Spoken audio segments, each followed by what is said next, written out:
Hai, ini ada yang baru namanya Stego. Bisa dilihat di Instagramnya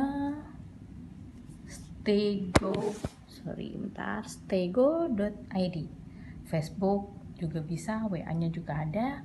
Bisa pesan di GoFood juga. Aku sih udah pernah cobain makanan ini, enak sih. Enak banget sih ya kalau aku bilang.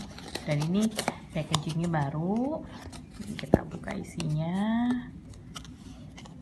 Nah, ini dagingnya tuh gak sembarangan. Dagingnya tuh wagyu plus telur, nasi, dan bumbunya tuh emang yummy banget sih.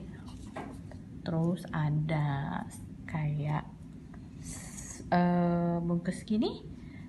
Ini kayaknya ada bau bawang putihnya. Pas dibuka tuh baunya semerbak banget. Jadi menggugah selera makan.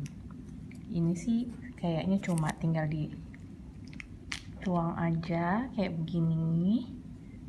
Nah, ini yummy banget kelihatannya.